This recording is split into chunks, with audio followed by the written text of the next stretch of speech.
চন্দনাইশে বিলুপ্তপ্রায় রাজধনেশ পাখির বাচ্চা উদ্ধার, পাচারকারীকে জরিমানা। চট্টগ্রামের চন্দনাইশ থেকে বিশেষ প্রতিনিধি নুরুল আলমের প্রতিবেদনে বিস্তারিত। চট্টগ্রামের চন্দনাইশে বিলুপ্ত প্রজাতির একটি রাজধনেশ পাখির বাচ্চা উদ্ধার করেছে চট্টগ্রাম দক্ষিণ জেলা বন বিভাগের ২০০০ রেঞ্জের দোপাচুরি সাঙ্গুবিটির কর্মকর্তারা।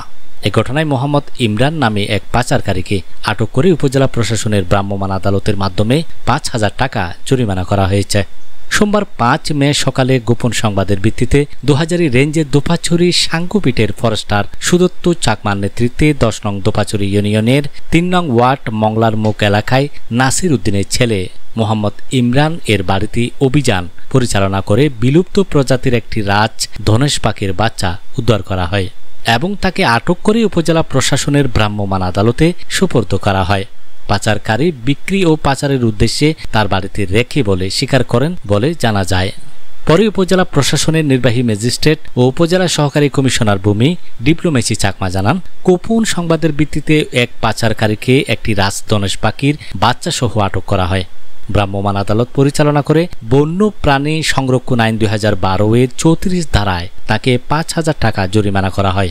এই রাজধনেশ পাখির বাচ্চাটি বন বিভাগের কাছে হস্তান্তরের আদেশ হয়। এর প্রেক্ষিতে রাজধনেশ পাখির বাচ্চা বন বিভাগে ২০০০ রেঞ্জে হস্তান্তর করা হয়। উপজেলা প্রশাসনের ভ্রাম্যমাণ আদালতের সময় চট্টগ্রাম দক্ষিণ জেলা বন বিভাগের ২০০০ রেঞ্জের range officer AKM Imrul Kayes, Chandanaish উপজেলা ভূমি অফিসের নাজির আরিফুল হক, সাঙ্গুবিটের ফরেস্টার সুদত্ত চাকমা সহযোগিতা করেন।